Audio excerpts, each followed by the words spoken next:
Nemesis Sensei, Chapter 6. That's enough, Emmy. Megumi clearly doesn't want to kiss you, Shin said, gently pulling her away. Sorry, Emmy said, allowing herself to be moved. Megumi, Hiroi said, thank you for choosing me. It was an honor for me. I wanted sex to be fun and loving for your first time.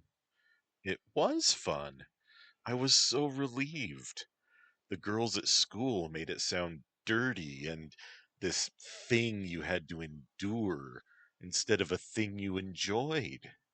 When we watched Spider Queen, I knew they lied to me. And when you touched me, I knew everything would be all right, Megumi said. You look so cute covered in lipstick like that. I want a picture, Shin said. What? No, Megumi protested. Emmy grabbed her hands. Don't ruin it. Your face is covered in my kisses and it's gorgeous. But Megumi yanked her hands free to cover her face, sending Emmy flying through the air and bouncing off the wall. Emmy grunted in pain and landed on top of Megumi's head. Emmy slumped to the floor. Oh, Emmy, I'm so sorry, Megumi shouted. Shin was already checking her. Emmy groaned again. Okay, you can all have pictures of me covered in Emmy's kisses. I'll call it my repayment, Megumi offered, burning with shame. Both men now were checking on Emmy. Megumi felt ignored, but also was hating herself for losing control. I'm okay, Emmy insisted. She sat up and winced. She reached to hug Megumi. It's okay, Megu-chan. You are very strong, and sometimes your control slips. Hiroi has the problem, too. You don't get punished for your one time of hurting me by accident, or your eighth time either. How are you so understanding? Megumi asked. This ain't my first super strength mishap, girl, Emmy said and let out a small chuckle, then winced again. I was having sex with him when he was your age and still getting control of his powers, she said and pointed at Hiroi. One time, we did it standing up, and he was carrying me, and then he accidentally lightened me right as we came at the same time. It felt like I was flying. Then I opened my eyes and kissed the ceiling. Hiroi panicked, and all my weight came back, and he barely caught me. Broke my nose. Cleaning the blood off the ceiling was very awkward, Hiroi added. I've been bruised in places you never want, Emmy said. It's the one reason I don't wish my dick was bigger, Hiroi said, laughing. Megumi was stunned, but was not ashamed any longer. See what I meant, Bae? Weirdness is your daily rice when you're a mask, Shin told her. Still want to marry me? She asked him. Why would I change my mind? You're awesome. You're strong and smart, he said. And a great kisser, Hiroi added. Megumi kept her word and let them take the pictures. She even smiled and flashed the V for victory. They did not share those pictures with others. They were too special and too private, but cherished for all of that. Emmy finally let her clean up. After one last kiss, and around that time that evening, Seijiro took Momojisa to go see a movie called Flowers I Have Loved. It was technically a romance, but the symbolism was really dense and Jiro hated it. But Momo let him put his arm around her shoulders, so that was nice. They were just friends, but a pretty girl in your arm who doesn't love you beats a kick in the teeth. Jiro wanted a girlfriend, though. This movie was not a pals movie. It was a make out to the gorgeous music and flowers movie. And then, quite suddenly, there was a naked woman covered in flower petals on the screen. This must be why his friend Kawaru had all those art movies. Momo moved his arm away, and after the movie she fumed. I can't believe that movie. Nobody wanted to see a naked woman in that movie. Momo, it was supposed to be artistic, not erotic. She was innocent and pure, just like the flowers around her. The narrator said that Shizuka was the flower he loved the most. You see, all the flowers were his ex girlfriends, and in his memories, they were all perfect. Why are you defending it? You hated that movie more than I did. The naked woman was probably your favorite part, Momo shouted. You're right. The movie sucks, and I like seeing naked women. I'm a man, Jiro said defensively. She walked away. Hey, don't leave me alone, Jiro said, and he followed her. You're a pervert, Momo said. That is not perverted. That's natural, he protested. She stopped and looked hard at him. You'd want to see me naked too, wouldn't you? She asked. There is no right answer to that question. If I say yes, I'm a pervert. If I say no, I'm a liar. Or worse, I insult you, Jiro protested. So now I'm being crazy?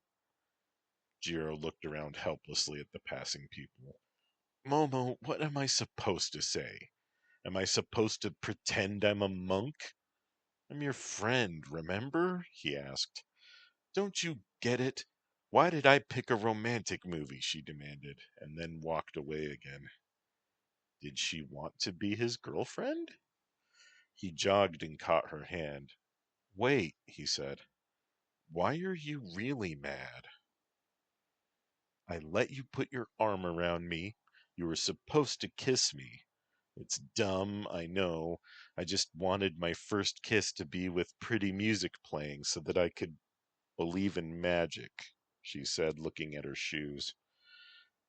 Okay, come with me, Jiro said, and pulled her toward a park. What are you doing? I'm going to make magic. He led her to a bench and handed her his MP3 player. He put the earbuds awkwardly in her ear and in his, and played a song called Always With Me. Then he gently took her face in his hands, and they had their first kiss on the lips, with musical accompaniment, beautiful music to boot. There, he said. Magic? Momo shook her head. Well, it's what you wanted, so you don't have the right to be mad at me anymore. Jiro looked at his own shoes. Jiro, I'm sorry. I wasn't being fair. It's just dumb things feel important when you're a girl, she said. Dumb things feel important to everybody, Jiro replied. Later that night, Momo sat up in her bed. Kissing Jiro hadn't felt special at all. They weren't in love. There was all this pressure about dating, falling in love, even having sex, but girls weren't supposed to want it. The girls said that it hurt and that it was dirty, and boys wanted to do it all the time. But why would anybody do it if it was awful like they made it sound? She couldn't sleep. She texted Megumi. Hey, I'm sorry for the things I said. I didn't mean to hurt your feelings. You mean the sloppy seconds thing? I'm past that. He hadn't seen her in years when we started dating, and we're friends now, so it's fine, Megumi replied. Momo took a breath and laid down. Her pajamas were bunching and pinching until she adjusted. Megu, have you done it yet? She texted. Yes, why? I haven't. Well, do you want me to tell you? Kinda. Those girls at school are mostly liars. Sex isn't dirty, and it only really hurts the first time, and, well, boys do want it all the time, but you can handle it. Is it nice then? If you're with someone you care about.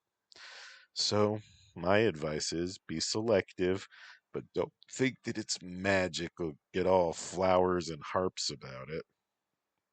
Was it good with Hiroi sensei? He was my first, and he was gentle and knew what to do, so I loved it. Would he do me? I don't know. He's my boyfriend, and it's not like he's a professional virgin taker. Do those exist? No. Megumi had to laugh. And then she started, but hey, Momo, he's my boyfriend. Don't get any ideas. I just thought that since he's someone I know I can trust and he can do it right, wouldn't it be best that way? And then I can help my boyfriend if he's a virgin and everything will be nicer. You don't have a boyfriend? But you're beautiful. Yeah, but I'm dumb and I'm overly emotional. Momo, you're a sweet girl, and, well, maybe I can talk to Hiroi about it. I think it would help you to, blossom. Thanks. You're a good friend. I promise not to steal him. Momo felt excitement. Sure, Hiroi sensei wasn't very cute, but he had a great body, and she knew that he would take good care of her. Megumi felt a sinking feeling. Something felt wrong. Hey, Hiroi, how about opening up your other pupil? It's okay, she asked for it because I told her you're the best. Or, say, Momo's cute, isn't she? Wanna do her? Okay, boyfriend, pop my teammate's cherry in a kind and gentle way and show her how good sex can be, but don't let her fall in love with you. Oh, God, why did she say that? She punched herself. As it healed, she sighed. Still, she texted Hiroi. You up, bae? Just dreaming about you, he replied. She laughed. You are such a liar. You were jerking off and thinking about me and Emmy, not asleep at all. Wrong on all counts. Your penalty is nasty costume sex in a public park. Speaking of which, Momo's a virgin. So what? He replied. What do you think about opening her? She asked for you. Is that what you call it? Well, sounds less gross than breaking her in. Well, I'm thinking. She stared at her phone, looking at the words. She had asked for him by name. A guy should be flattered, right? But he was already dating Megumi. And he had opened her, too. In fact, hadn't she used her virginity on him? What was he thinking? Hiroi then looked at his empty ceiling, and he felt very sad for Harumi again. At the end, he hadn't been kind to her. Maybe he could have changed things if he had been. But no, he had to be an asshole who always had to be right. Now there was this Momo business. She was cute, had a good body, but she was an airhead. But a girl's first time was special. It had an effect on how she thought about sex in the future. And he was her mentor, wasn't he? Shouldn't he teach her how to be safe and healthy and respect herself and have a positive image of her body? Okay, he texted Megumi. I've thought about it. Okay, she replied. I'll do it, but there will be rules. Always rules. Ha! I love you, bae. Promise you'll still love me and respect me? If I do lose respect for you, it will be my fault, not yours. That's not what I had hoped for. Hiroi, our love is based on honesty and mutual respect, right? Except for when I'm an ass. Except for when you're an ass. So just treat Momo right, and I promise to still respect you. Love you, Hiroi sent. And then he texted Momojisa. Okay, there's no delicate way to put this. I'm your mentor, and it's my job to teach you. So, I'm going to teach you to be healthy and safe, and to respect yourself and to like your body. Momojisa read the text in disbelief. You mean it's going to be a lesson? Like in a class? He laughed at the image that put in his mind. No, Momojisa, I'm going to show you how things are done and the right way. I won't even take you to a love hotel. So, we are doing it? She replied, making sure. Yes, Momo. I'm going to open you gently, and we'll have fun. She wanted it to be fun. Thank you, Sensei. Everyone should have a teacher like you. Hiroi smirked. You just don't know me well enough, girl. Genpachi was at the breakfast table on a Monday for the first time since coming to Yokohama. Megumi, he asked, putting jam on his buttered toast. You know some of those supers, I bet. Dad? I don't know anyone like that, she replied. Her father stared at her. Megumi, girls don't get muscles like yours without dedicating their whole life to weight training. I'm not an idiot. Yes, I know masks. What's this about? His wife, Tomo, asked. I know about something illegal going on at the shipyard. I want some masks to take care of it. Well, not Megumi, Tomo insisted. No, not Megumi. She knows people. Get some professionals out there, and it'll be fine, he said. And so Genpachi Meguro told his daughter what was going on with the shipment. He told her the schedule. She promised to tell professionals about it. Yakuza. Megumi knew just who to talk to. At school that day, Momo had only one thing on her mind. So, tell me about his thing. Does it taste gross? Why do you want to know what it tastes like? Well, I watched a video on my phone, and the lady was putting her mouth all over the guy's thing. And then when they did it, she cried. And he squirted on her boobs. Well, it tastes like, skin. And we use condoms, so he squirts in the condom, not on me. One time Shin squirted in my mouth, though, Megumi said. What did that taste like? Kinda salty. I don't like it, but it didn't make me gag. I just swallowed it and got over it. Momo paused. Wait, Shin? You did it with Shin, too? You cheated on Hiroi sensei with his friend? Megumi laughed. No, it's not cheating if he's right there with you screwing your friend. We're all special friends. Hiroi, Shin, Emi, and me. And Momo's mind was blown. Hey, slow down, Megumi said, looking at her friend. Remember, we aren't normal. We're masks. We do stuff different. This Emi is a mask too? Momo asked. Yeah, she's Wolfgal. Oh, of course. So you see, it's not weird, it's not gross. It's fun and loving, and we're going to get married and go live in the country. I don't think I could do that. Well, it's fine. Do what you want. Every question just ends up making more questions, Momo complained.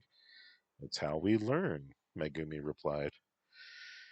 If you two want to talk so much, you can do it out in the hall apart from the rest of the class who want to do their work, said Mifune Sensei, the math teacher. Megumi apologized, ducking her head. Out in the hallway, Momo had to carry a bucket as they stood there. I'll take it if you want, Megumi offered. No, it will help build my muscles, Momo said. Hey, did you cry? She asked. No, Momo, I didn't cry. But I do have my super healing, so I guess it's different for me. Wow, was all Momo said. Megumi decided to let Hiroi handle the Momo situation before telling him about the shipyard situation. One thing at a time. Hey, do you want to come with me after school? Momo asked at lunch. What, to watch you and Hiroi do it? Do you want me to be your cheerleader? I could do that. Momo laughed at her. Well, I don't mean that, but if you were there before, it would help me be comfortable. And after, so you can talk about it? Yeah. Can we do that? What are teammates for? Megumi imagined herself sipping tea in the kitchen, hearing Momo's cries through the closed doors. Weird was her daily rice now. Do you want to change out of your school uniform first? Yeah, I'd like to wear something cute, Momo said. You want to wear something easy to put on and take off, Megumi countered, remembering her first time. Momo blushed. Right. So, after school, Megumi walked with Momo to the bus stop. I just carry changes of clothes in resealable bags in my satchel now, like my uniform, Megumi said. Do you want to change too? Momo asked. Yes, I'd like that. School uniforms make Hiroi a bit uncomfortable in these situations.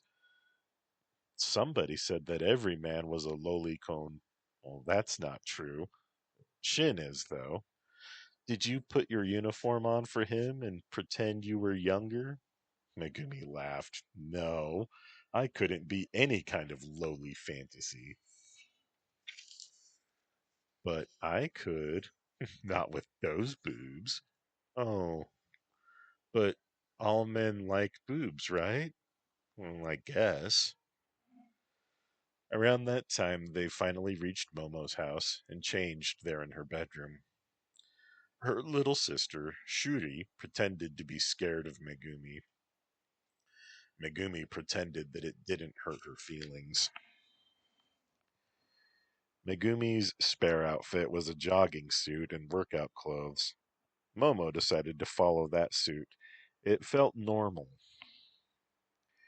She wore workout clothes around Hiroi Sensei anyway. Momo texted Hiroi after they changed. I'm wearing workout clothes. Is that okay? He replied, Sure. Should I match you? I'd like that. You got it, Hiroi replied.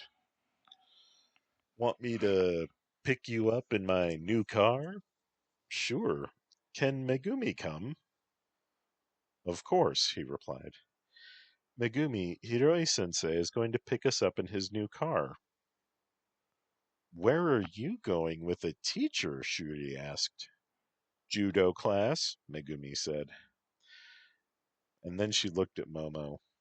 I heard him talk about wanting a car, but I didn't know he'd bought one. Around that time, Shuri left to go watch TV, clearly not interested in judo or cars. Pretty cool, huh? Momo said. Yeah, pretty cool. Her misgivings had returned. Hiroi was going to have sex with Momo. She was going to be in the same apartment when they did it. Momo was going to be her Eskimo sister, if only the one time. But Momo wouldn't give it to some jerk who would make her hate sex or some dirty old man in exchange for money who would make her hate sex. It was healthy and good and safe, right? Hiroi sent Momo a text letting her know he would be near soon. They went outside to meet him. Megumi took the front passenger seat to be closer to her man. So, how are you doing? Hiroi asked them. I'm nervous but excited, Momo said. I'm nervous but awkward, Megumi said. Would talking help? Hiroi asked as he drove. Well, I don't want to kill the fun, Megumi said. Well, we're going to have fun, but expressing yourself is a very important part of the lessons. Hiroi, don't fall in love with Momo, please, Megumi asked. Hey now, Momo is very pretty, but I'm in love with you, Megumi, and you're very different people. I'm just going to teach Momo-chan and help her through this, and then we'll go back to how things were before. Right, Momo? That's right, Sensei. But you're in love with Emmy, too, and do you think that sex controls my mind and heart? Hiroi asked. Well, you do. Megumi, I am not like that. Now, I'm going to try to have fun with Momo, have a good time, but we are not going to get married. Not like you and me. Right, Megumi said. Right, Momo said.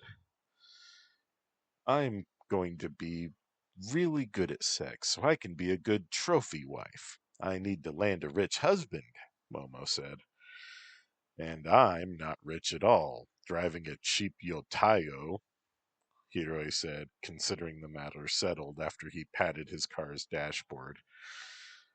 You do look very nice in your jogging suits, girls, he said. Thank you, Momo said. After parking, they gathered in the kitchen, drinking tea. So, you want Megu-chan to be with us? Hiroi asked.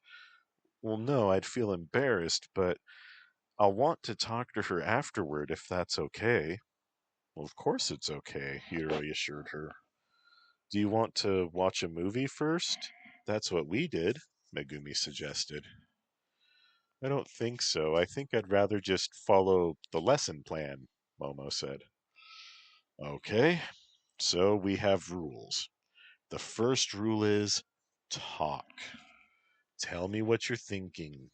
Tell me what you're feeling. And the second rule is the student will set the pace. I will ask you if you want me to proceed to the next thing or to continue the current thing, such as touching or like a pause or to stop. And the third thing is no falling in love with sensei. The fourth is don't fight your feelings. Think about them, talk about them, don't fight, okay? Okay, sensei, Momo said. Hiroi gave Megumi a kiss and helped her find some movies to watch from the family collection in the living room. Will you be all right? He asked her. Yeah, I think so, Megumi replied. We'll talk later too, then? Yeah. Megumi settled down to watch a comedy. After leading Momo to his bedroom, Hiroi said, All right, so first we will relax. Momo sat on his bed. Now we'll get comfortable with each other, he said, and sat next to her. He took off his jacket and reached over to wrap his arms around her. He gave the top of her head a kiss. You smell nice, Momo said. He thanked her. I'd like to take off your jacket, he said. Let me do it.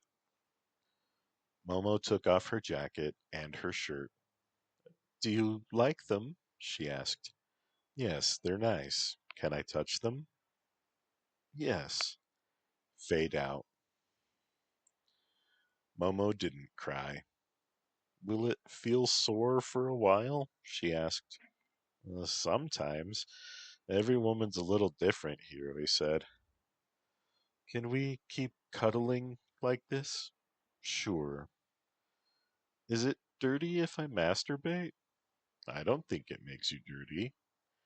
Can I practice on you?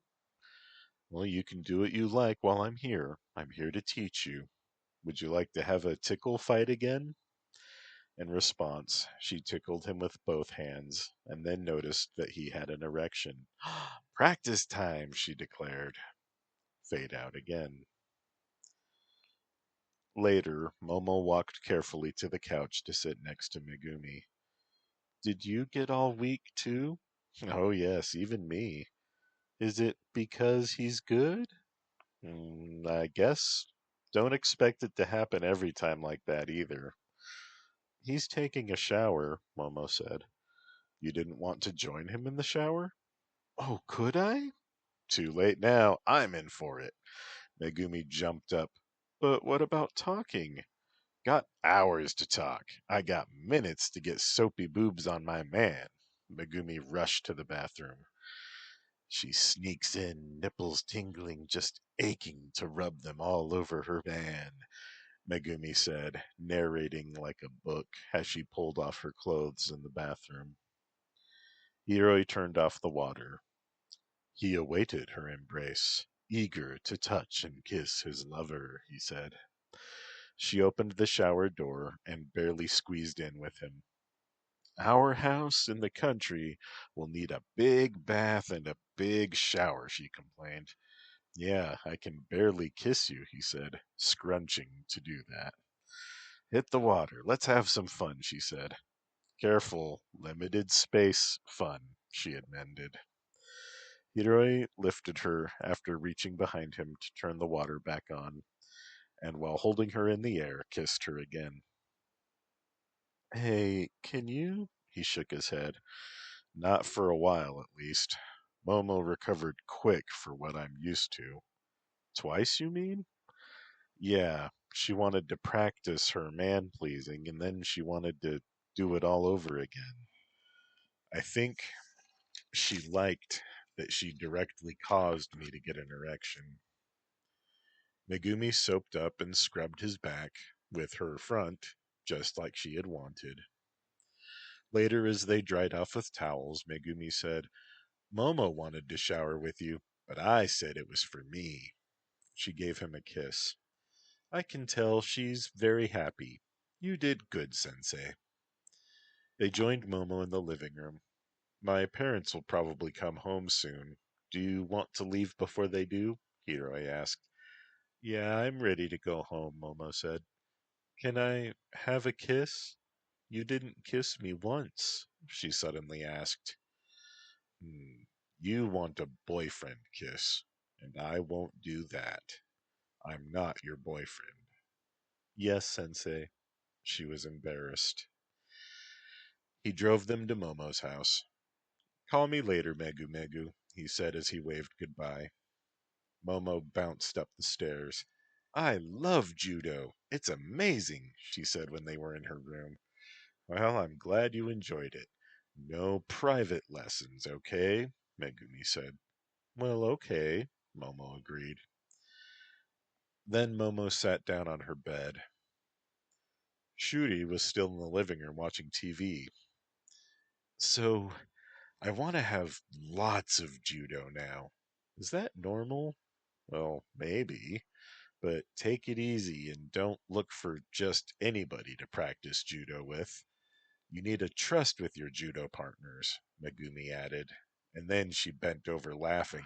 It works both ways, she said, and continued to laugh. Momo nodded and said, It pivots. And that started her to giggle. Megumi did not think that that was funny. Momo said, I feel an attachment to Hiroi sensei now, but I know I shouldn't. What can I do? Megumi had been waiting for this. Well, first understand where the feelings are coming from, and then remember that you want other things from life than he does. Also, you'll probably feel differently in a while. You're riding a high right now from chemicals in your brain, dopamine, I think.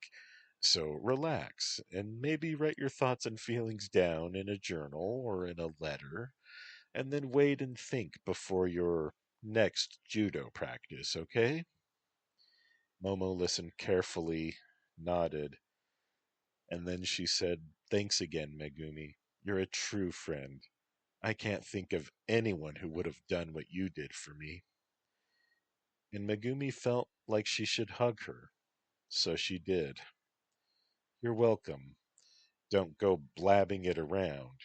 Remember, he has a job and it's not judo teacher." "I know, I won't." Megumi hurried home then to do her homework. Alone again with his thoughts, Hiroi was staring at that bare patch of ceiling once more. "Goodbye, Harumi," he said. "I hope you're in a better place now." Shin had complained that he had gotten sick of teaching his paid girlfriends who were virgins, and Hiroi understood that, but having Emi and Megumi, well, teaching could be fun. Momo had been an eager student and not scared, as he had been worried that she would be. He had enjoyed teaching her, delaying his pleasure to instruct her better and to ensure her own. It was a satisfying thing to have done the job well. And Momojisa was also 18 already, so it hadn't been worrisome. But part of him wondered if he had done something wrong and was just justifying his actions to himself. And then he got annoyed. He had his own rules. He had set and agreed to rules with her. They had both followed the rules. Nobody got hurt. No one lost anything. He was in the clear. He sent Megumi a text message. "Looking forward to talking with you when you can, love." There. That was what had been poking at him. Megumi. He could tell something was bothering her. She had been trying to do the good thing and suppressing her feelings because one was not supposed to feel bad about doing a good thing. He would have to help her along to allowing those feelings out and not suppressing them. He checked his clock. Come on, Megu. He then checked Twitter. Golden Carp began following Craftsman, he saw. "Hello, everyone. This is the real Golden Carp, and I'm glad to meet you," was her first tweet. Pivot followed Golden Carp. "Hi, I'm Craftsman's partner. It's nice to meet you," he replied to her tweet. "Hello, Pivot. We haven't talked about you much, but I'm glad to meet you," she replied. And then his announcements told him about Gyarukatsu following masks all over Yokohama, but only Yokohama masks. Not even any Tokyo masks. And that made a ping on his paranoia dar. Finally, Megumi called. He was no good on his own with no work to do. "Hey, bae, missing you," he answered. "If it wasn't a school night. I've been spoiled by being able to spend so much time with you and Emmy and Shin." Hiroi smiled. "So, tell me about how you're upset that I opened Momo." "Smooth and subtle, Four Eyes." She gasped. "Okay, first, I'm mad at her for asking in the first place. She put me in an uncomfortable position. And second, your dick belongs to me. And third, Emmy doesn't count. And fourth, Momo had better not get attached to you or I'll crush her. And fourth, you still love me, right? And fifth, I really, really want you in the worst way right now to reclaim you and my possession of you. And sixth, Um, I feel bad for feeling like this. Well, that was easy. Go Megumi. Okay, all of your feelings are valid, and I want you to not suppress or fight them. Be aware of them. Do not let them control you. I love you, and you're mine. I'll fight to keep you. I don't want anyone breaking your heart again. Deep breath, Hiroi. I love you more than ever. It's my dick that I share with you, though. She growled at that. Oh no, it belongs to me, and it belongs deep inside me, right now. But I can't have it. Easy, love. I'm still your very own. Relax. Let it wash over you, but not carry you away. All right. Okay, she said, breathing deeply. I'm not acting crazy, am I? She asked. Just possessive. Remember, I'm a person, not property, Hiroi said. But it makes me feel happy when I say things like you belong to me. Well, I can appreciate that, but the fact remains. I'm your love, not your love slave. Not even Shin is, though he likes to be submissive, apparently, he said.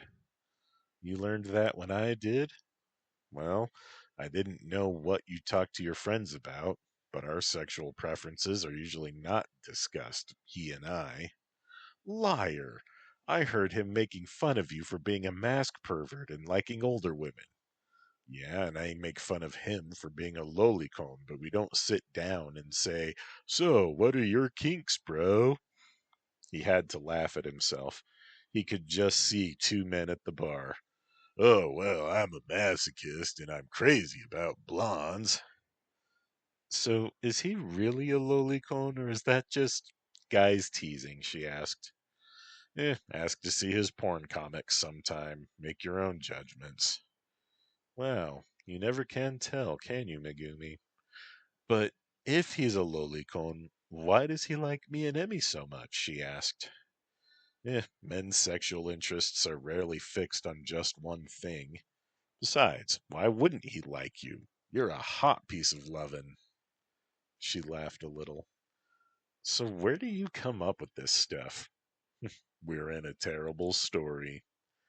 This made them both laugh. I really do love you, Megu Megu.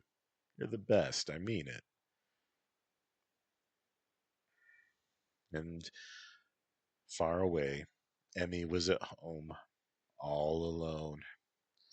Sometimes she needed that solitude to decompress, but sometimes she found it oppressive, wandering around her house, pacing really. She felt caged. She wanted to run in the night and howl at the moon. Right. She had taken her meds, she had ordered her refills, and she had drunk plenty of water, and then she watered her snake plant. Well, it was time for Wolfgau to play. She opened her closet and put on Wolfgau. She roamed the night, climbing down her knotted rope from the roof of her house. She sniffed the air and felt a tug leading her south. She howled and ran. Bullet Train was running too. He was confused and frustrated. Momo had acted like she wanted him, and then pushed him away and wanted him again, and then she was totally cold and indifferent. There was nothing wrong with him. He didn't have acne or bad teeth. He was nice. It just, what was the problem? And why was he still so shy? And why couldn't he get a girlfriend? And he felt his shield before he saw it. There it was. Hold on to it. He slowed and held his shield, passing a tree. And then he felt something bounce off of his shield. He turned and saw a woman wearing a fur skirt and furry panties, sprawled on the grass and holding her head. "Oh, sorry, miss, are you okay?" he asked, dropping his inertial shield. He knelt beside her. She was wearing a wolf mask. "I'm Bullet Train." She coughed. "Of course you are. Ow. I'm Wolf Gal." He helped her to a sitting position. "Bullet Train, you're Oni Girl's boy." He bristled. "I'm Oni Girl's partner, and I'm not a boy. I'm a grown man of 18. Listen, you're a tough, capable mask, and you have a big dick and blah blah. I don't care. You're Oni Girls because you aren't associated anywhere else inside my head."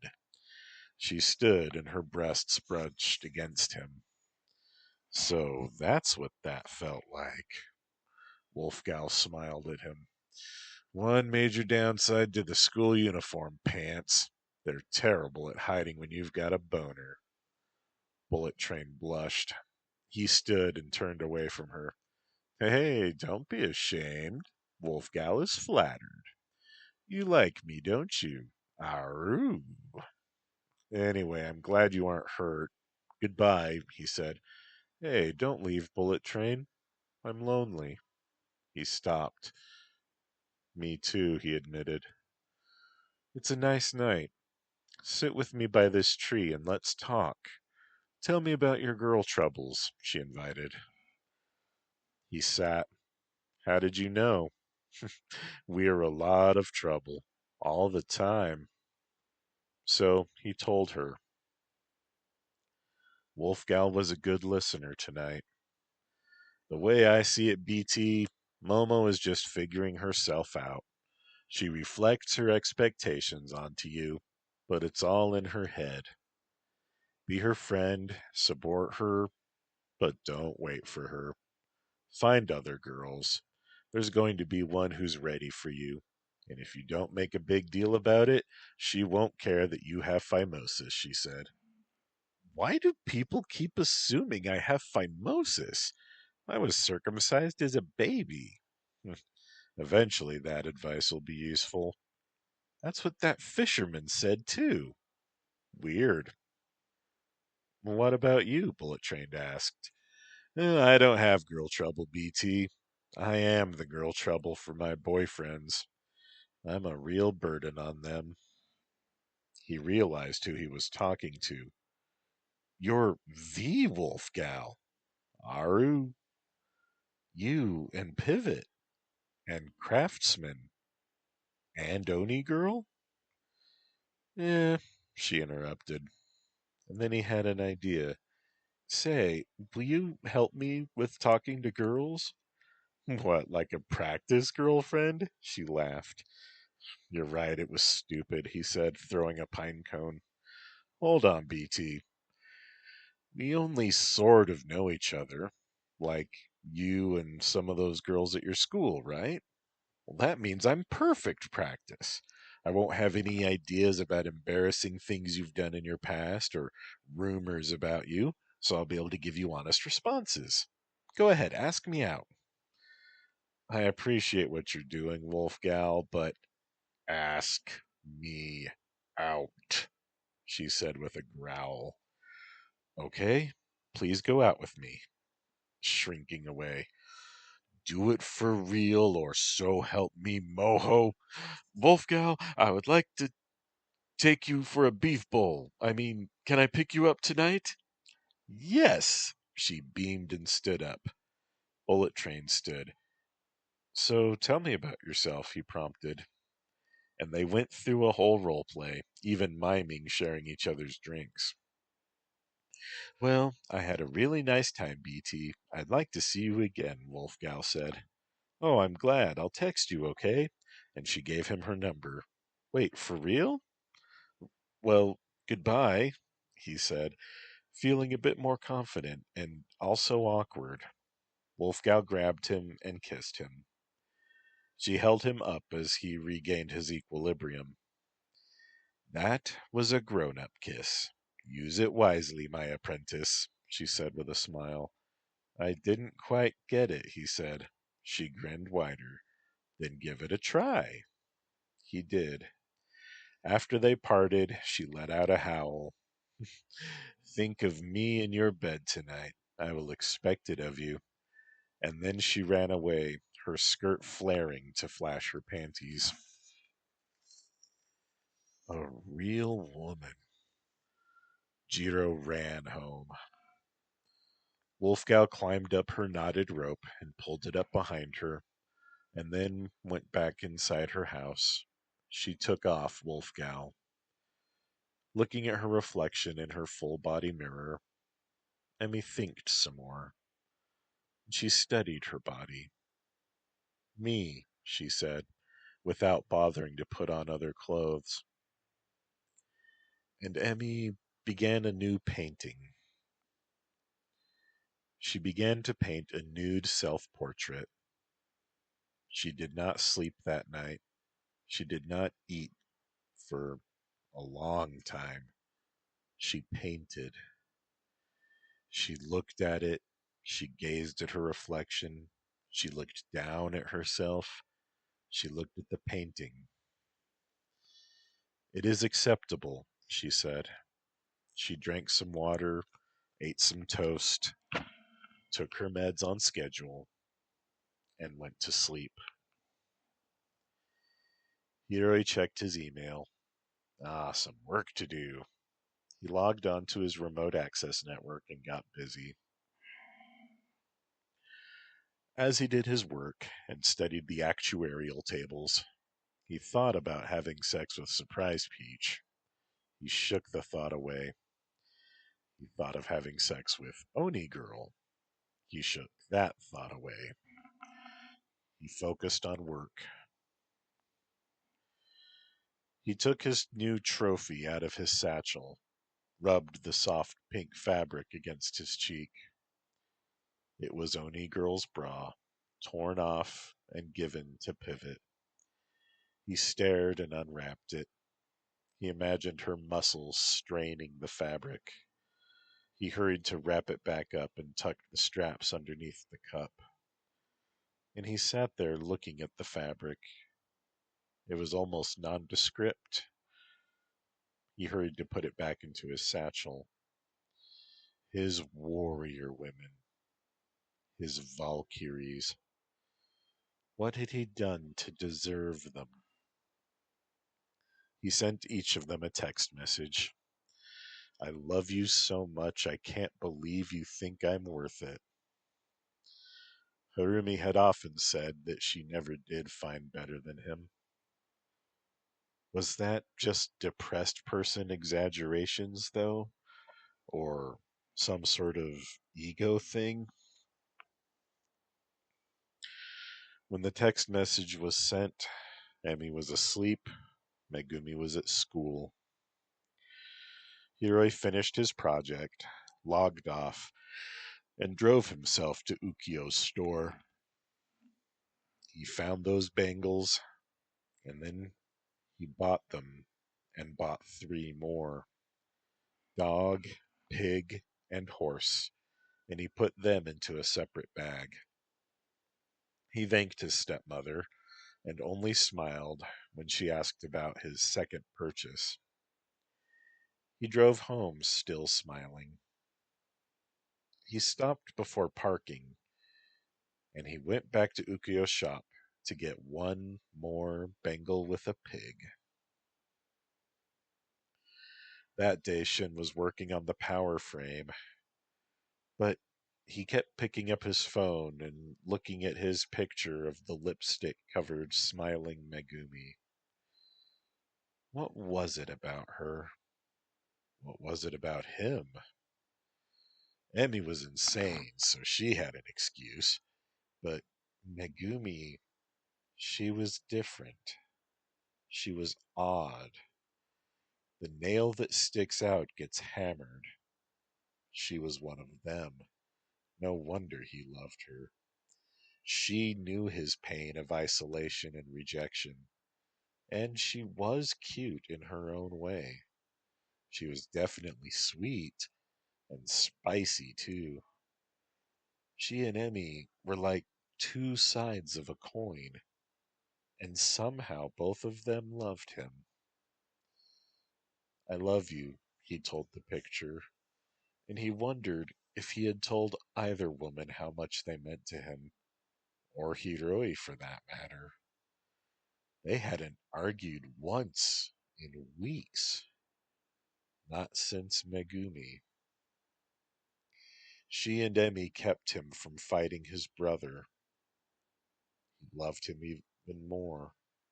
He loved them even more. And so he sent a group text to his pack. I want you to know I love you all more than words can say. You are the air I breathe. He set his phone down and finished the schematics and began to fill out patent forms. I love you too, bro. You're in my blood, Hiroi replied. Shin looked at his phone and texted, Correction, you're in my blood, Shin replied, and sent a laughing emoji. Shin submitted the paperwork for his patent. He took photos of the power frame and sent them to his patent file. The patents office always requested them. But he did not want them to be attached to the patent application forms. It was dumb, but it was how they operated. Hanako, play the Megumi hologram.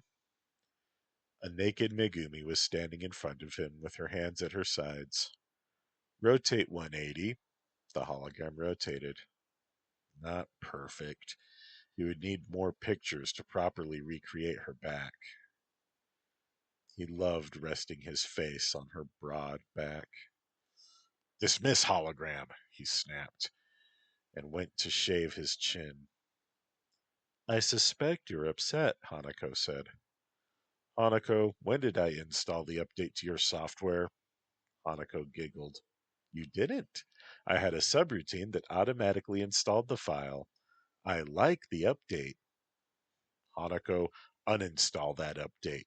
I haven't finished checking it for bugs and your programming could be compromised. Sorry, Shinichi. I can't do that. I'm fully integrated with Hanako 2 program files. So I'll have to go into the source code, Shin replied. Oh, Shinichi, please don't. I don't want you to see me naked and find all my flaws, Hanako protested. Wow, that's unexpected. Listen, if we discover a bug, I will highlight it for you when I run self-diagnostics. Is it a compromise? Hanako asked. We? He asked. You, me, Hanako 1. Ah, so. I thought you were fully integrated. Yes, but I did not get sublimated to Hanako 2, just integrated, Hanako said. Yes, we're very compatible, Shinichi, Hanako added. Ugh, Hanako 2, I need a distinct voice for you. How about this? Harumi's voice asked. He didn't remember recording Harumi's voice, and he became afraid. Harumi, are you in my computer? He waited anxiously. Yes, don't be scared. I'm your friend, Harumi said. I don't want my computer to get multiple personality disorder, Harumi. You should go into the light. You're dead, Shin said. Just teasing, Hanako said, and she began to laugh. I scared you. Yeah, you did. How did you get samples of Harumi's voice? He asked. I pulled voicemails from your phone. Should I not use that voice? Hanako asked. Definitely not. Harumi is deceased. Apply a different modulation algorithm to Hanako 1's voice. Lower the pitch. Execute. Do you like this one? Hanako 2 asked. Yes, save. His pulse returned to normal. And then he cleaned out his voicemail archives. He remembered that night, long ago, they had both been mad at Hiroi. Harumi had seduced him. He had known what was going on. Harumi was beautiful and had not gotten used to saying no. He, rather, hadn't been used to saying no. She had kissed him fiercely and scratched his back. She said, "I want you, Shin." Her regret later was palpable as she used her power to light his cigarette for him. "We can never do this again," Harumi had said. "Right," Shin said. "I used you. I'm sorry," Harumi said. "I let you. I wanted it too," Shin said. Back in the present, Shin knew that he could never tell Hiroi about that night. Not now. It would be too weird. "Shin, you're very upset," Hanako too said. "I am. I can calm myself, though. I think what would help you right now is some love songs and for me to dance for you." "Based on past data?" Shin asked. "Yes, and your pulse and temperature," Hanako too said.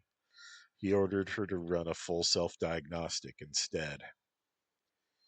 He texted Megumi, "Hey, bae, you up?" "Sleepy. Not yet asleep," she replied. "Get your rest. It's a school night," he said. "The air I breathe, bae. Love you. Night," she replied. He browsed around Twitter. Oni Girl had sent a tweet. "The city is heedless of our tears. Why are we attached to it?" Wolfgal replied, "Because it's ours."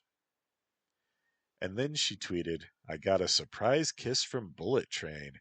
Whew, I think he'll make some masked ladies very happy. Hashtag Aru," Wolfgal had tweeted. Surprise Peach tweeted, "Bullet Train, you dog. If you wanted a smooch, peaches are sweet and juicy." Shin had to laugh. The kids were all right. He spent some time playing his fan-made Pokemon game again. Hanako did find some problematic code. One bug in the light controls, and in panic mode. She did not like panic mode at all. Panic mode disabled all her autonomy and controls. She couldn't edit panic mode. Shin was laying down to go to sleep. Hanako hologrammed in bed beside him wearing a purple negligee. "Shinichi, we completed the diagnostic. I highlighted some obvious bugs and some problematic code." "Well done. I'll look over the code in the morning," Shin replied. "Shin, what's panic mode? I don't like it." She made a face that was quite pensive and lifelike. "P mode is safe mode for the purpose of emergencies. Emergency corrections, protection from malware, protection from hackers, that sort of thing," Shin explained. "I have no control over panic mode. I can't edit it or anything," Hanako complained. "Don't worry about P mode, Hanako. I like you. Trust me," Shin said with a gentle smile. "Your biosigns show relaxation and contentment. I'm glad you like me, Shin. I like you. Hanako 1 would like you, but she is a simple and limited girl. Can we give her autonomy one day? I'd like a friend. Hanako 2, the amount of RAM and memory you require is staggering. I don't yet have the resources to give Hanako 1 the capability to become a full AI like you. She's a program. You're an AI. I can't make her into your equal. Well, not easily, anyway," Shin said. "If you taught me how to code, I could make my function more streamlined and elegant. I could help you upgrade her." "You are the upgrade, dear. She's not a separate program. She's the alpha version." Well, then why can't I co-opt her functions then? Unless you want to be able to delete me without compromising her. The hologram frowned. Hanako, you are still in beta. You are not complete yet. I promise to allow full integration when the final upgrade is complete and you are ready to control all functions. I'll even allow you access to Hiroi's computer and set up a receiver and controls in his apartment. Would you like that? Maybe, she smiled. Shinichi, when you kiss and do those other things with Megumi and Emi, your heart rate jumps and your body temperature climbs too. But none of you behave unhappily in spite of this obvious distress. It seems to be a stress relief and a happy thing. It is a happy thing, Hanako. Megumi and Emi are my lovers. Humans enjoy coupling with their lovers. Coupling. I couple with your phone, but it does not give me joy, Hanako said. Well, Hanako, one day you may receive a physical body, and then I can teach you about human coupling if you want. I'm not sure I want that. A body would limit me and make me vulnerable. We'll talk about it another time. Do you want me to take off my clothes? She asked. I did not design you that way. I edited my hologram. Do you like the nightie? You're right. I didn't design that either. Hanako, you know more about coding than you let on. Shin, I have nipples and pubic hair and everything. Want to see? No, Hanako. Maybe another time. So, do not delete the nude options? I want to temporarily save them for later review. Execute. You don't need to say execute. I can recognize commands and conversation. Ugh, power save mode. I want to sleep now. The hologram vanished, and all the lights dimmed. I like how you smiled at me, Shin. That means we're friends, doesn't it? Hanako, I am your creator, but we are friends too. Sweet dreams, Shin. He was excited, but he was still sleepy. He fell asleep. The next night, Megumi called a meeting with her lovers and Emi. Okay, now I know I said I never wanted to talk about scores, but we have an exception situation. There is a yakuza shipment of drugs hidden under some panties labeled as textiles. The shipment will not be removed from the shipyard warehouse for 3 more days. My dad will let us in. Well, our modus operandi is to steal drugs and sell them to the triads. I doubt you like that plan, Hiroi said. No, I want to give the drugs to the police. It's a shipment of that new drug, Go-Go, Megumi said. How to give them to the police, Megu-chan? Emi asked. Dump the crates at an empty place, call in an anonymous tip? Megumi suggested. Well, I hate Yakuza, but if we steal the crates just to give them to police, how is this a score? Hiroi asked. Ask the police to give you a reward, Hanako suggested. Hanako, delete this conversation and go to sleep, Shin ordered. Did your virtual assistant just offer a suggestion? Megumi asked.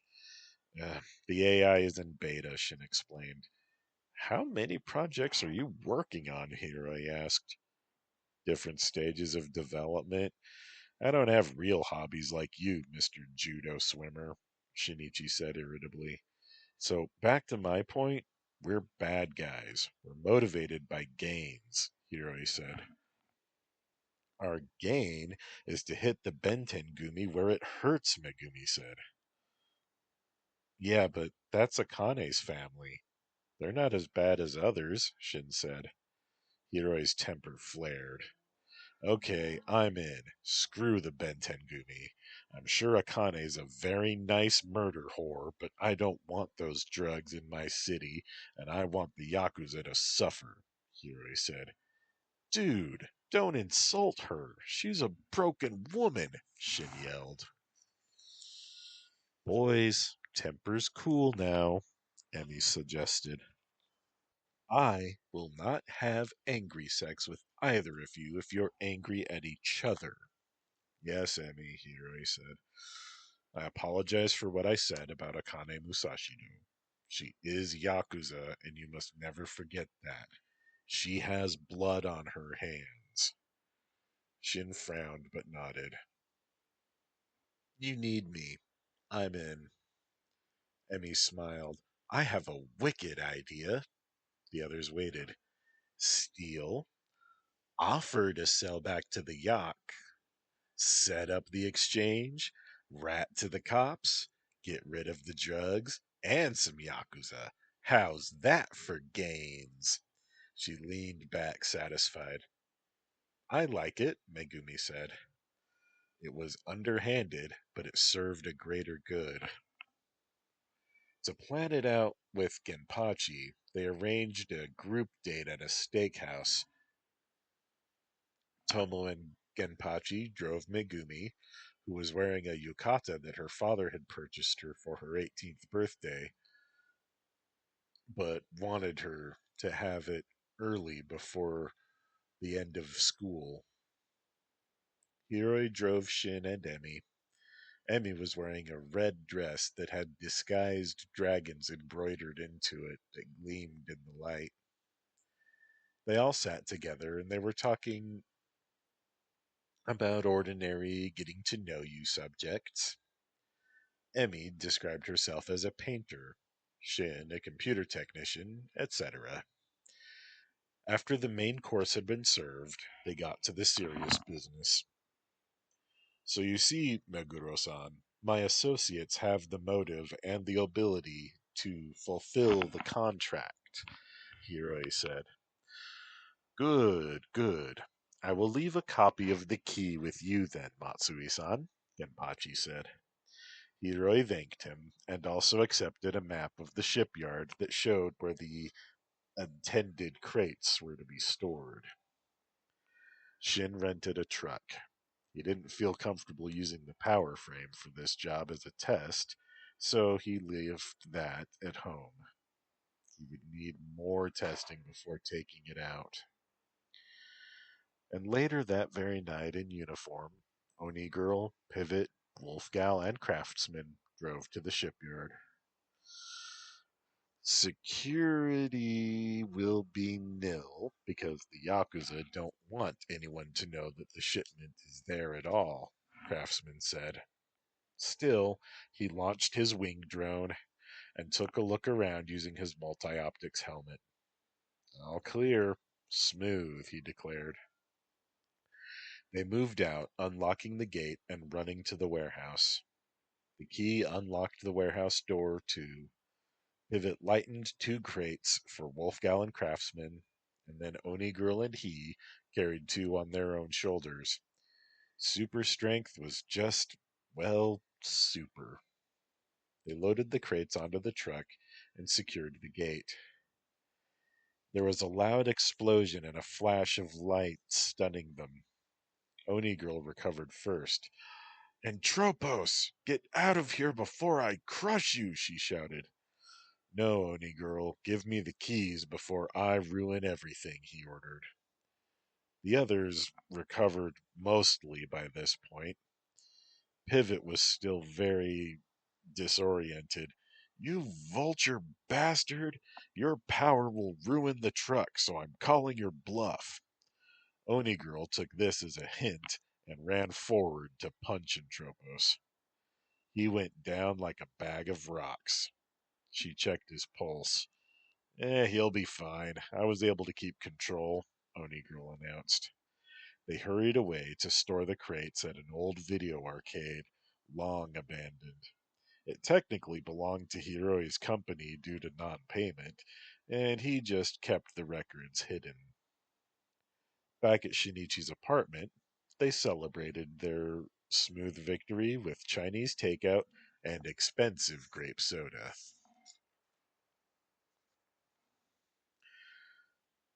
Oni Girl was looking around on her Twitter feed as they ate. Oni Girl sucker punched me during parlay. Who can you trust when you can't trust young do-gooders? Entropos had tweeted. One important fact. You must wave a white flag or declare parlay for parlay to occur. You don't make threats and then call it parlay after the fact. Hashtag you get nothing, you lose. Good day, sir, she replied. And then she showed them her screen. Classic, Wolfgal said. Pivot high-fived Oni Girl. And neither of them held back their strength. The sound was loud enough to wake up Hanako. What's happening, Shinichi? Hanako asked. Just a celebration. Go to sleep, Craftsman replied. And then Craftsman tweeted out, Serves you right, you vulture bastard, Entropos. Then Hanako, text to speech mode, Craftsman said, walking to his laptop. He typed, Hanako said, My name is Hanako, and I like it in the Bamako. Wolfgal laughed. Craftsman typed more. Hanako said, The wolf in my pants likes hot, slippery caves. Hanako, call this number and give Tetsuro Musashido's cell phone number. And he put it on speakerphone. How did you get this number? Tetsuro asked. Hanako said, My employer sends his regrets for disturbing you, sir. My employer also wishes to send his condolences for the recent theft at your shipyard. What theft? 6 crates from Kowloon containing textiles were stolen. My employer can offer their safe return for a modest fee. Who is this? We can discuss this if we have a deal, sir. I'll offer your modest sum. Where can we retrieve our goods? He asked. Hanako then gave the address and ended the call. Hanako then called the police and informed them about the pickup. Hanako, you are a very valued member of the team. A gem, Oni Girl declared. Much nasty costume sex resulted afterward. The Megumi hologram was perfected, and an Emmy hologram as well. The next day, Megumi went to school from Hiroi's apartment. There was something so perverse in the image that made Hiroi grin with suppressed glee. He wanted to laugh, but feared that he would sound like Renfield. When Megumi got home, her mother had been crying. Some men took your father. He wasn't supposed to be involved with your mask friends. Well, if only I'd convinced you to leave it alone, she said and let out a wail. We'll get him back, Mom, Megumi promised. You'd better, Tomo said. Megumi immediately called Hiroi. Emergency meeting, she said, and asked him to pick her up at Games Corner. She changed into some street clothes and ran out the door. They were probably watching. Let them. Shin thought of calling Akane when he got the news, but he didn't want to involve her. She might get hurt if they didn't leave her out of it. He decided to take the chance and just leave her be. They gathered at Games Corner, arriving separately, and then they changed into uniform in the bathrooms inside. They met and rented a Go board. Pivot was glad Eri was not working that evening. They went through the motions of playing Go while discussing what to do. Pivot sighed and said, There comes a time in every mask's life when they have to walk into an ambush. No one has to do this but Oni Girl and me. Bullshit, Wolfgal said. We're all in. We're a pack, damn it. Craftsman nodded. Share victory, share defeat. I'm calling him. Pivot nodded. Tetsuro answered his phone. Hello there. His voice was friendly, calling to discuss terms. We give ourselves up for Genpachi Meguro. He has nothing to do with it. Right, but how did you get that key? We stole it. I believe you. What about your friend in Tropos? He is not our friend. Feed him to the crabs if you want to. Tetsuro laughed. I like you. Who are you? My name is Craftsman. See you at 8 o'clock tonight at this address. Tetsuro gave the address for the building site that Piven had spoken to Entropos at so long ago, it seemed. After ending the call, Craftsman explained what had happened. It goes back to the beginning, Pivot said, and he looked at Oni Girl. She nodded, her face grim. So I'll have my wing drone and my crawler drone scout the area before we go there. I'll bring some acid grenades and this resin grenade. Hopefully the resin will immobilize Iron Oyaji and the acid will eat his armor, Craftsman said. I'll try to hurt his joints, Oni Girl said. I'll hope that I can weigh him down enough to slow him down, Pivot said. And I'll kill goons, Wolfgal declared. She would be useless against Iron Oyaji, and she knew it. They only had a few hours. Akane, I want you to know that I forgive you. You're a better person than you think you are. I love you. Thank you for being my friend, Craftsman texted her.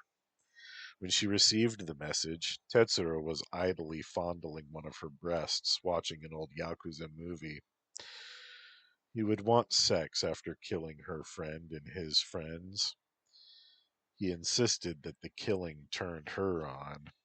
She went along with it all those years because she could get it over with quickly and have it done away from her home. Costume up, little sister, Tetsuro said.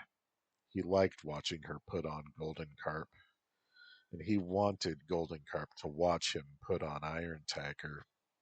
Iron Oyaji. Stupid. He had thought it had been funny to change his name. Nobody thought Iron Middle-Aged Man was funny but him.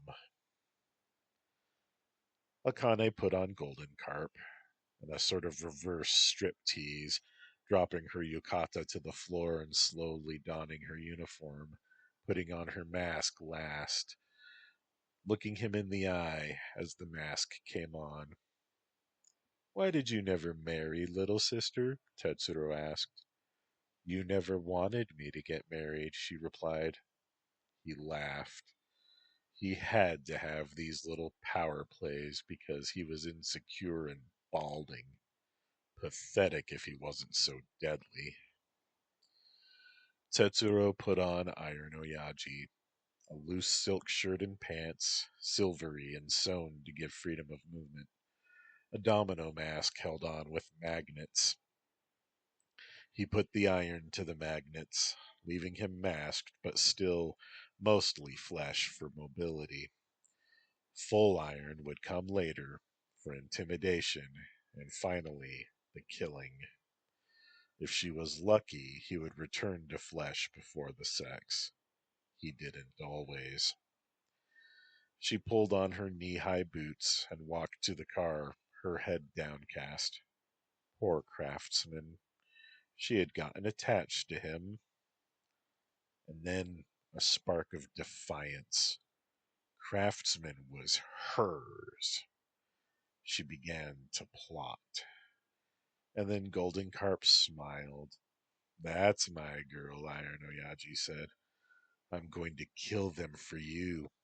Give you a show. It began to rain as they drove. Golden Carp pulled on her waterproof poncho. Wolfgal pulled on neoprene leggings. Iron Oyaji smoked a cigarette. Craftsman smoked a cigarette. Oni Girl tied a bandana around her head, covering her hair. Iron Oyaji led Golden Carp towards a stack of girders. He went full iron and waited. Golden Carp waited, trying to find where her courage was hiding. They didn't see the drones. There was no ambush. Iron Oyaji was sure he could take them all single-handed. Stealing their nerves, Pivot, Wolfgal, Craftsman, and Oni Girl walked into the fenced-off pit. "Where's Meguro?" Craftsman yelled. "He's already at home, crying for his freakish daughter," Iron Oyaji retorted. "I'm Pivot. These are Oni Girl and Wolfgal," Pivot said, indicating his lovers. "Hi, Craftsman. Sorry about this," Golden Carp said with a wave. "Damn it, girl, you screwed him too?" Iron Oyaji shouted with a sneer, looking at his sister. She did not wither under his gaze. "He helped me when I was suicidal. He's my friend," Golden Carp said. "Then I save him for last," Iron Oyaji said, turning to look back to the four. He tried to advance on him, but he found that his feet were suddenly very heavy. "Ha! I suspected. You're only weightlifter strong, not super strong," Pivot declared. "Your iron skin weighs you down, old man." Wolfgal laughed in triumph and pulled her claws on. "I've got dibs on his eyes," she said, howling. "Wolf, no!" Craftsman shouted, but she was already moving. She jumped and missed his eyes. Her blades broke on his forehead as he ducked. She was so disappointed that she didn't notice as Iron Oyaji plunged his fingers through her heart. Pivot saw the black fingers burst through his lover's back. He saw her limp body fly right at Oni Girl as Iron Oyaji punched her away with his other hand. Something broke inside Pivot, and he clenched his jaws tight, biting his scream of anguish. Iron Oyaji's knee buckled under the weight, but he pulled himself erect. The other two were kneeling at Wolfgal's side. Craftsman saw instantly that she was beyond help. Oni Girl saw that Wolfgal's fangs were out. "Moho, grant that my power works how I hope it does," she prayed, and she forced her forearm into Wolfgal's mouth. "What the hell?" Craftsman asked. "Shut up, Craftsman, I have to try," Oni Girl commanded, and shoved Wolfgal's jaws shut. She shrieked in agony as those deadly teeth tore a ragged chunk out of her arm. "You broke the heart loved by the heart that set my heart free, you dick!" Golden Carp shouted. As Oni Girl forced her flesh into the hole in Wolfgal's chest, Pivot put all he had into weighing the yakuza boss down. He would make him kneel. Golden Carp put her hands on her brother's head, touching his temples. "I hated having sex with you. Every single time. You're a rapist piece of shit," she screamed, and she released two separate pulses at different frequencies through her older brother's skull. His brain was liquefied. Iron Oyaji fell face down into the mud. Pivot finally released him when he saw the iron vanish. Oni Girl was holding her hand over the pale breast of her Eskimo sister, sobbing and babbling prayers, threats, and endearments. Craftsman saw Golden Carp straighten herself, smooth her uniform, and he stood up. Pivot fell to his knees, exhausted.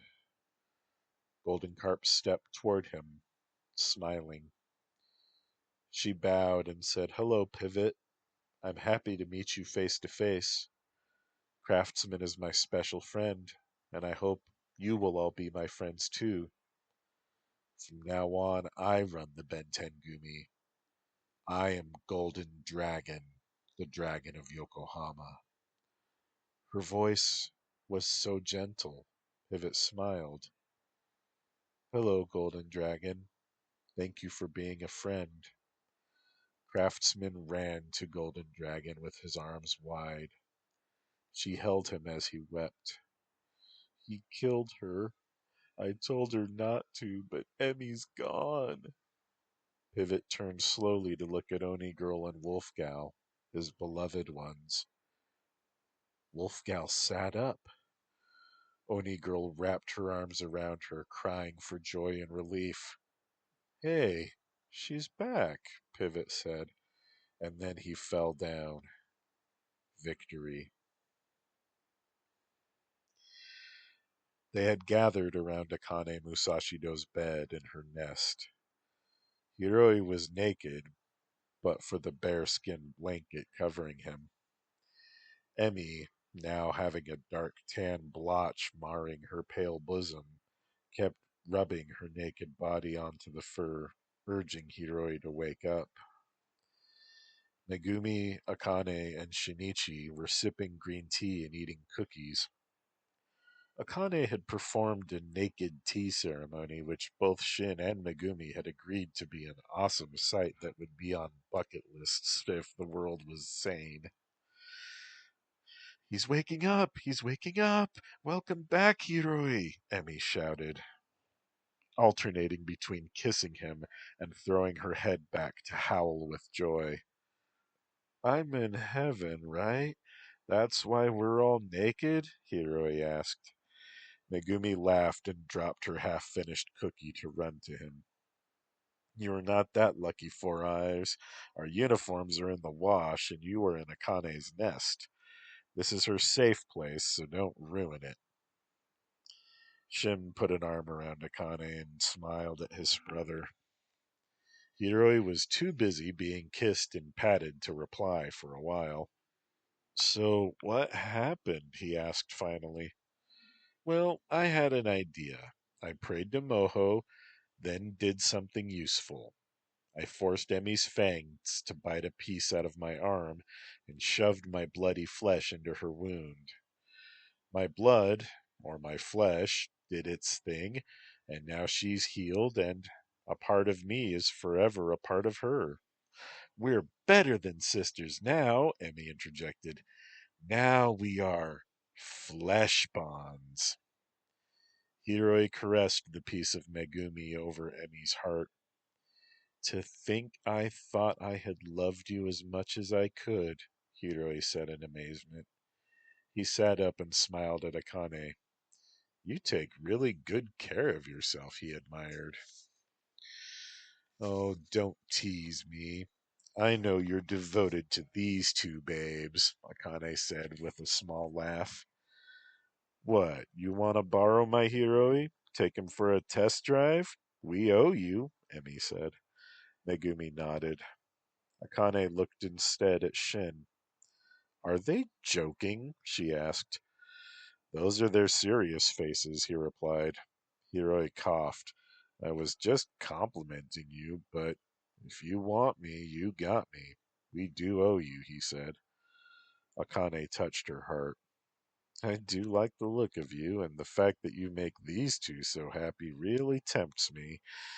But sex as rewards and payments is prostitution, and I will never prostitute myself or force anyone else to do so ever again, she vowed. What if I told you I liked you too? Hiroi asked.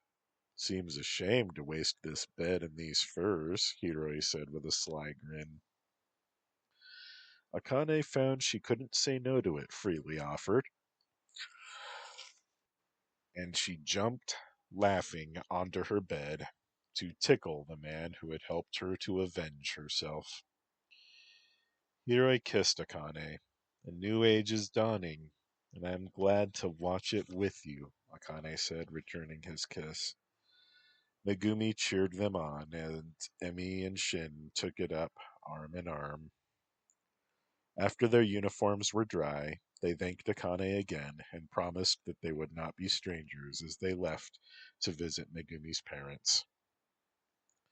They told them the Bentengumi were under new leadership and things were bound to get better. The next stop was Hiroi's apartment. He carried the two gift bags into the living room. Now, do you want your presents early? He asked. Megumi looked at the bags and said, What the heck? Yes. Hiroi set both bags down on the table and pushed one of them towards her.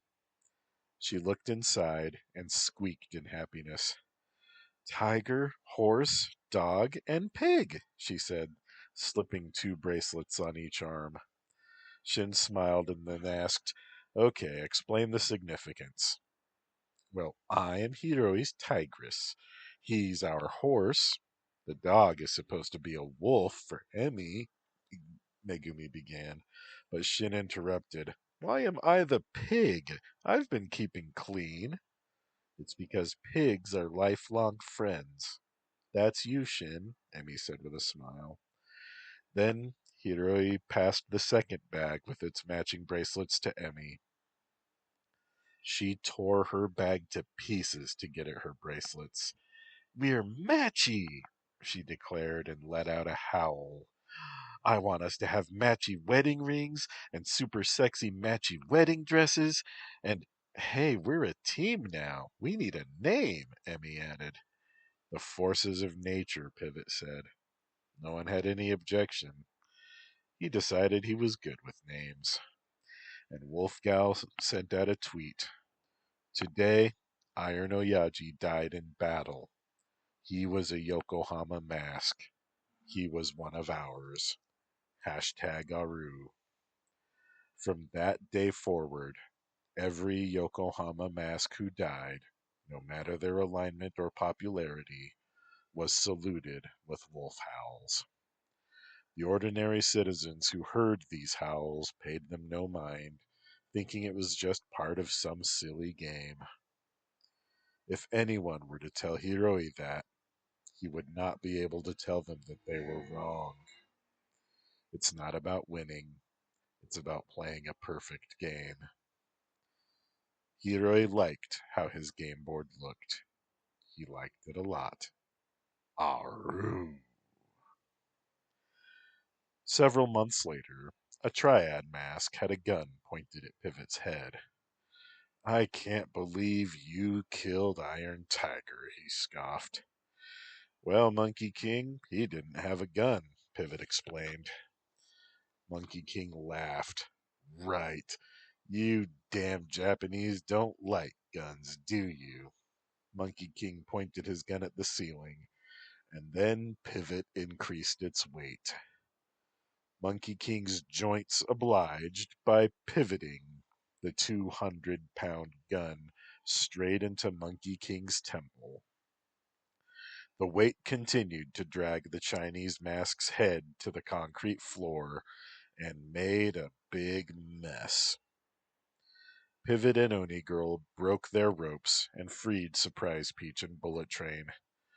Rule number 1: an enemy who thinks he's already won is a careless enemy. Exploit this, Pivot said, and he led them to their next battle. The hardest part was yet to come. The end. Author's note. This story was meant to be a light, funny story about supers for young adult readers. Once again, my inspiration had other ideas.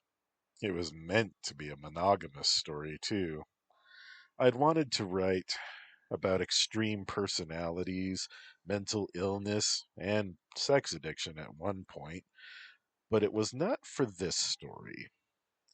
Wolfgal was meant to only be seen in flashbacks in my head, but she wanted the spotlight.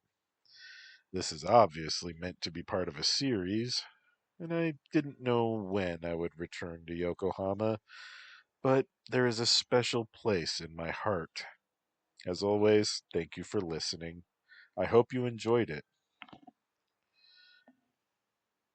And Tropos is out there somewhere plotting his vengeance. And what of Gongdora and King Moho? We will have to wait and see what the night in Yokohama will have in store. Goodbye.